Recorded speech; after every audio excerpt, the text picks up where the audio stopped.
ஊர்ல aux gang தான் ரொம்ப பெரிய கேங்காவே இருக்காங்க. இவங்கள யார் எதிர்த்தாலுமே கோடாரி வச்சு அவங்கள வெட்டி கொன்னுறாங்க. அதே ஊர்ல இருக்க ஒரு பில்டிங்ல நிறைய கும்பு கலை கத்து வச்சிருக்கிறவங்க எல்லாருமே ஒரே இடத்துல குடியிருக்காங்க. அதுல 3 பேர் இருப்பாங்க. ஒருத்தர் டெய்லராவும், ஒருத்தர் கூலியாளாவும், இன்னொருத்தர் நூடுல்ஸ் கடையும் வச்சிருப்பாரு. அப்படி இருக்கப்ப அந்த பில்டிங்ல இருக்க பொண்ணு டெய்லர் கடைக்கு ட்ரெஸ் தைக்க வருவா.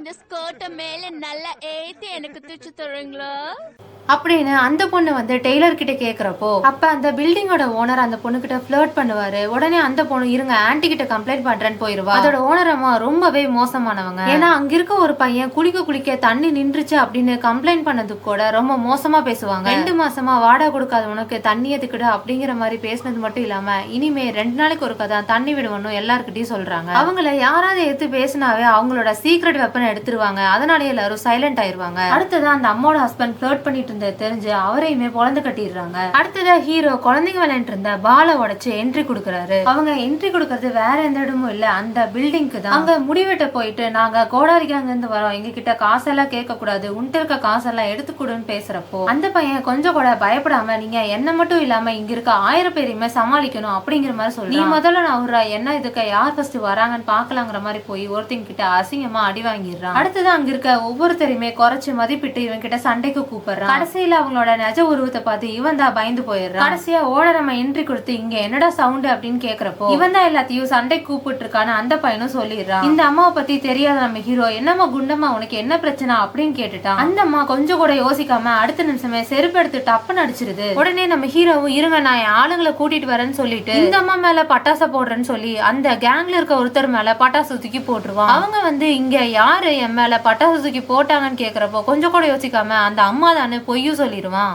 கேட்டு அவனுங்களும் அந்த அம்மா கிட்ட சண்டைக்கு வருவாங்க. அந்த டைம்ல கரெக்டா அந்த அம்மா அவங்க கிட்ட இருக்க கோடாரி சிம்பிளை பார்த்துட்டு எஸ்கேப் ஆயிடுறா கைப்புள்ள அப்படிங்கிற மாதிரி அந்த இடத்த விட்டு எஸ் ஆகி போய் பெட்ல படுத்துறாங்க. அப்போ சலூன் கடையில இருந்த அந்த பையன் உங்க மிரட்டலுக்குலாம் நான் பயப்பட மாட்டேன் அப்படின்னு சொல்றது கேட்டு அந்த ஆளும் பாக்கெட்ல இருந்து கோடாரியா அந்த பையனை வெட்டுறதுக்காக எடுப்பான். அவன் ஓங்குற அடுத்த செகண்டே ஏதோ ஒரு நடக்கும். சுத்தி எல்லாரும் பார்த்தா கடைசியா அந்த ஆளு பறந்து போய் ஒரு குப்பை தொட்டிக்குள்ள கிடப்பான். பார்த்தா அடுத்த நாள் இந்த பொண்ணு மேக்கப் பண்ணிட்டு இருக்கப்போ வெளியே ஒரே சத்தமா இருக்கும். என்னடான்னு டென்ஷன் ஆகி வெளியே போய் பார்த்தா கோடாரி கேங்ல இருக்க எல்லாருமே அவங்க பில்டிங்ல இருக்க எல்லாத்தையும் அடிச்சு உட்கார வச்சிருப்பாங்க. அது மட்டும் இல்லாம அந்த கோடாரி கேங்கோட லீடர் அவனை அடிச்ச அந்த பையனோட ஃபேமிலிய எரிக்கிறதுக்காக ஒரு லைட்டரை தூக்கி போடுவான். அந்த லைட்டரை கரெக்ட் டைம்ல ஒருத்தர் பிடிச்சிருவாரு. அது வேற யாரும் இல்ல, அந்த கூலி வேலை பாக்குறவரு தான். அதை பார்த்து அவங்க கேங் லீடரே சும்மா இருக்கப்போ கூட இருக்க ஒருத்தன் கத்திக்கிட்டே இவரை அடிக்க வருவான். அவனை மட்டும் இல்லாம அங்க இருக்க எல்லாத்தையுமே இவரை அடிச்சு பறக்க விட்டுருவாரு. அவரு அடிக்க அவங்க கேங்ல இருந்து எல்லாருமே வரதுனால அடுத்ததா டெய்லரும் நூடுல்ஸ் கடை வச்சிருக்கிறவருமே இவங்க கூட ஜாயின் பண்ணி 3 பேரும் எல்லாத்தையும் அடிச்சு பறக்க விட்டுறாங்க. அடுத்த நாளே கோடாரி கேங்கோட லீடர் இதுக்கெல்லாம் நீங்க தாண்டா காரணம்னு ஹீரோவையும் அவரோட ஃப்ரெண்டையும் அடிக்க போறாரு. அப்ப அவங்க 2 பேரும் நாளைக்கு அந்த பில்டிங்ல இருக்க அந்த ஓனரையும் எல்லாத்தையுமே நாங்க காலி பண்றோம்னு வீரவசனம் பேசிட்டு அடுத்த நாள் அந்த ஓனர் அம்மா அவங்க 3 பேத்தையும் காலி பண்ண சொல்லி பேசிட்டு இருக்கப்போ தூரத்துல இருந்து ஹீரோ அந்த அம்மா மேல கத்திய வீசுறங்கிற பேர்ல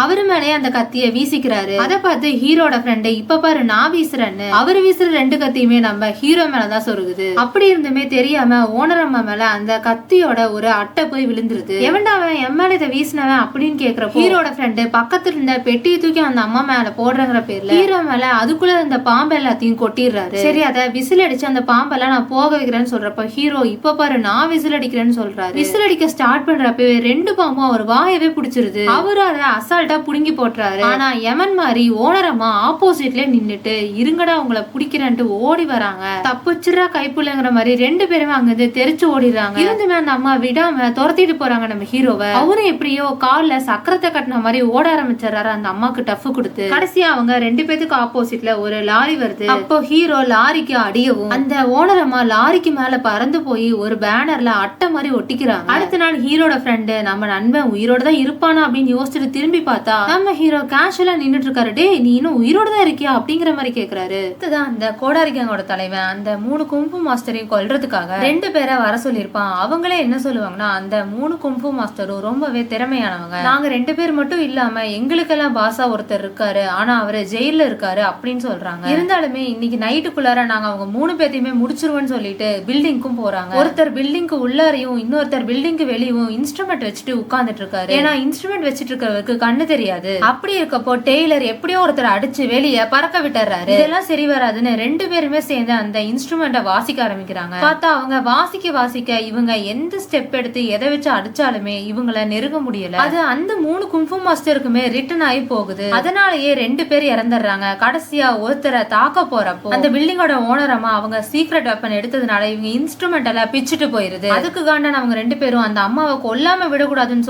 சொல்லவே அந்த ஓனரமோட ஹஸ்பண்ட் இவங்க 2 பேருக்கு நடுவில் நின்னுட்டு இருக்காரு. யோ மிலிட்டரி, நீ எங்கயா இங்க அப்படின்னு பார்த்தா அவங்க 2 பேரும் இவர் அடிக்க ட்ரை பண்ணதுல மாத்தி அடிச்சுக்கிறாங்க. இதுல எல்லாம் காண்டான அவனுங்க இன்ஸ்ட்ருமெண்ட்டை வச்சு ஒரு படையவே ஃபார்ம் பண்ணி அவங்க 2 பேத்தையும் கொல்றதுக்காக அனுப்புறாங்க. உயிரோட இருக்கவங்களே சொல்லட்டி அடிப்பேன், இவனுங்க செத்து வேற வரானுங்கிற மாதிரி அந்த அம்மா சிகரெட்டை இழுத்து ஒரு ஊதுதான் ஊதுறாங்க.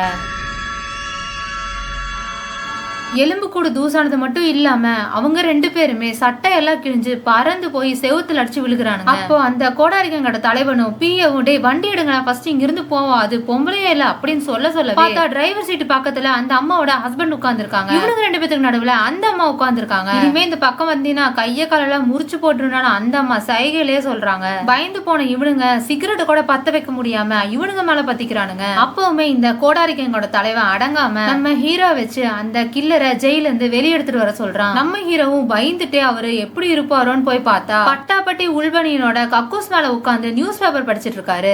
பாக்க கெலபோல்டு மாதிரி இருக்க இவனா ஈடு இணை இல்லாத கில்லர்னு சொன்னாங்க. அதை கேட்ட அந்த கில்லர் கீர்த்தி சிறுசு மூர்த்தி பெருசுப்பா அப்படிங்கிற மாதிரி சொல்றான். நீ டைலாக் எல்லாம் சொல்லாத, 2 பேரை கொல்லணும், உன்னால முடியுமா, எவ்வளவு வேணும் அப்படின்னு கேக்குறான். என்னால முடியுமான்னு கேக்குறியா, என்னோட சக்திக்கு இங்க யாருமே இல்ல, நானே ஜெயில போய் உட்கார்ந்துட்டு இருந்தேன் அப்படின்னு அந்த கில்லர் சொல்றான். அதை கேட்ட பிஏ சும்மா வாயிலே வட சுடாத, இங்க இருக்க யாராச்சும் அடிச்சு இங்க முன்னாடி நிரூபிச்சு காட்டு அப்படிங்கிற மாதிரி சொல்றான். உடனே அதுக்கு அந்த கில்லர் நான் அடிக்கிற அளவுக்கு இங்க யாராச்சும் இருக்காங்கன்னு ஓவரா பேசிட்டு இருக்கப்போ அந்த கோடாரி கேங்ல இருந்து ஒருத்த வந்து பொலிர்னு அவனோட கண்ணத்திலே வச்சிடறான். அது மட்டும் இல்லாம என்ன ஓவரா பேசிட்டு இருக்குன்னு கேக்குறப்போ அவன் அடி வாங்கிட்டு சிரிச்சுக்கிட்டே இருக்கான். என்ன சார் இவன் சிரிக்கிறான் அப்படிங்கிற மாதிரி அந்த கோடாரி கேங்கோட லீடர் கிட்ட சொல்லவே அடிச்ச ஆளோட பாக்கெட்ல இருந்து கன் எடுத்துறான். இதெல்லாம் ஒரு அடியா, இப்ப பாரு நானே என்ன சுட்டுக்கிறேன்னு சொல்லி கன் எடுத்து லோட் பண்ணி ஃபயர் பண்ணிக்கிறான். அதை அசால்ட்டா கேட்சும் பண்ணிடுறான். அங்க இருக்க எல்லாரும் ரொம்ப ஷாக்கா பாக்குறாங்க. ஒருத்தனை எப்பயுமே ஆளை பார்த்து எடை போடக்கூடாது, இப்ப தெரியுதா என்னோட மவுஸ் அப்படின்னு சொல்லிட்டு புல்லட்ட நசுக்கி தூக்கி எறிஞ்சாரான் அந்த கில்லர். அதை பார்த்து கோடாரி கேங்கோட லீடர் இம்ப்ரெஸ் ஆயிராரு. வண்டர்ஃபுல் கில்லர், உங்களை அடிச்சுக்க யாருமே கிடையாது அப்படிங்கிற மாதிரி சொல்றாரு. அடுத்த நாள் அந்த பில்டிங்கோட ஓனர் அம்மாவும் அவங்க ஹஸ்பண்டும் பேசிட்டு இருக்காங்க ஒரு ஹோட்டல்ல. ஒரு கில்லரை நம்மள அடிக்கிறதுக்காக கூட்டிட்டு வந்துட்டாங்கன்னு. கரெக்டா அந்த கில்லர் உள்ள வந்து ஃபைட் ஸ்டார்ட் ஆகுது. பார்க்க ஜோக்கர் மாதிரி இருக்கான், ஈஸியா அடிச்சிடலான்னு தப்பு கணக்கு போடுறாங்க. பார்த்தா அவங்க 2 பேரும் அடிக்க ஸ்டார்ட் பண்றப்பவே இந்த ஆளு இன்னும் கொஞ்சம் ஃபோர்ஸா உதைக்கணும் அப்படிங்கிற மாதிரி சொல்றான். 2 பேரும் அவங்களோட ஃபுல் ஃபோர்ஸ் கொடுத்து உதைக்க வரப்போ இந்த ஆளு அசால்ட்டா அவங்கள அடிச்சு வீசிடுறான். அவங்க மறுபடியும் எழுந்து அடிக்க வந்தா ஓங்கி ஒரே கிக் விடுறான். அவங்க தூரமா பறந்து போய் விழுந்துடுறாங்க. 2 பேரும் அந்த ஆள் கிட்ட எவ்வளவு டஃப் ஃபைட் கொடுத்தாலும் அந்த ஆள் கொஞ்சம் கூட அசர மாதிரி தெரியலன்னு அந்த அம்மா அவங்களோட சீக்ரெட் வெப்பன் எடுத்து கத்த ஆரம்பிக்கிறாங்க. அங்க இருந்து எல்லாரும் காதை புத்திட்டு ஒவ்வொரு ஓரத்துல உட்கார்ந்துடுறாங்க.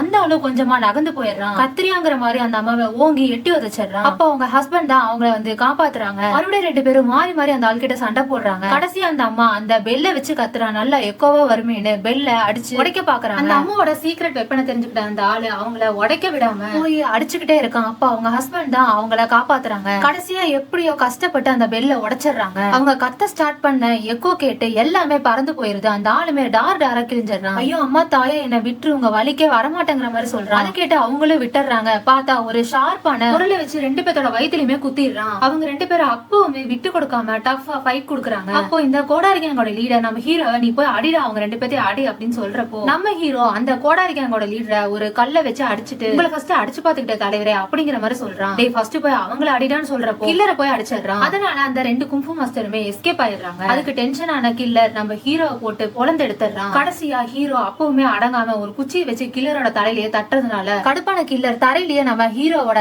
தலையை போட்டு மெதி மிதிச்சிடறான். அந்த டைம்ல கரெக்டா ஏதோ ஒரு மேஜிக் பண்ண மாதிரி குங்ஃபூ மாஸ்டர் 2 பேரும் எஸ்கேப் ஆனது மட்டும் இல்லாம நம்ம ஹீரோவையும் தூக்கிட்டு போயிடுறாங்க. எங்கடா இங்க இருந்த ஆளை காணமேங்கிற மாதிரி இந்த கில்லர் பாக்குறான். அந்த மாஸ்டர்களையும் ஹீரோவையும் எதுக்குடா தப்பிக்க விட்டு அந்த கோடாரி கேங் லீடர் கேட்டது கோழியோட கழுத்தை திருக்கி போடுற மாதிரி அந்த வில்லன் அவனோட கழுத்தை பண்ணிடுறான். அதை பார்த்து அவங்க ஆளுங்க எல்லாருமே ஷாக் ஆயிடுறாங்க. இனிமே அவங்களுக்கு நான் தாண்டா எதிரி அப்படின்னு வர அந்த வில்லன் சொல்றான். அந்த மாஸ்டர்ஸ் 2 பேரும் நம்ம ஹீரோவை கஷ்டப்பட்டு அங்க கூட்டிட்டு போய் ரொம்பவே ஃபீல் பண்றாங்க. இந்த பையனை போய் நம்ம அன்னைக்கு அப்படி அடிச்சிட்டோமேன்னு பார்த்தா அடுத்த நாளே வில்லன் அவனோட ஆளுங்களோட ஹீரோவை தேடி அவங்க இடத்துக்கு வந்துடுறான். இன்னொரு பக்கம் அந்த மாஸ்டர் 2 பேரும் நம்ம ஹீரோட உயிரை காப்பாத்துறதுக்காக மூலிகை வைத்தியம் எல்லாம் பண்றாங்க. அதுக்கு அவனோட உடம்பு ஒத்து போகணும்னு பேசிட்டு இருக்காங்க. அவங்க இடத்துக்கே தேடி வந்த வில்லன் ஹீரோக்கு நாட்டு வைத்தியம் பண்ணிருக்காங்கிறதையும் தெரிஞ்சுக்கிறான். இன்னொரு பக்கம் அந்த வில்லனோட ஆட்கள் எல்லாரும் பில்டிங்க சுத்தி வளைச்சிடறாங்க. பார்த்தா ஹீரோ கேஷுவலா அந்த மாஸ்டர்ஸ் 2 பேரையும் ரெஸ்ட் எடுங்கன்னு சொல்லிட்டு ஒரு புதிய சக்தியோட அந்த ரூமை விட்டு வெளியே போறாரு. அவரு ஒரு சைடு கதவை ஓபன் பண்றாரு. பார்த்தா இன்னொரு சைடு அந்த வில்லனோட ஆட்கள் எல்லாம் இருக்க இடத்துலயும் ஒரு டோர் ஓபன் ஆகுது. அது வேற யாரும் இல்ல, அந்த வில்லன் தான். நம்ம ஹீரோ கீழே ஃப்ளோர்ல ஒரு ரூம்ல இருந்து வெளியே வராரு. அப்ப ஹீரோவை பார்த்து நீ இன்னும் உயிரோட தான் இருக்கியான்னு வில்லன் கேட்டது மட்டும் இல்ல, கோனரிக்கனோட பிஏவும் நீ எங்களுக்கு எதிராக மாறிட்டு இல்ல, எல்லாரும் போய் அவனை கொல்லுங்கடா அப்படின்னு சொல்றாரு. எத்தனை பேர் ஹீரோவை அடிக்க வந்தாரு, ரொம்ப ஈஸியா டிஃபெண்ட் பண்றது மட்டும் இல்லாம அவனுங்களை அடிச்சு காலி பண்ணிடுறாரு. அவர் அடிக்கிற ஒவ்வொரு அடியும் அங்க இருக்க எல்லாத்தையும் பறக்க விடுது.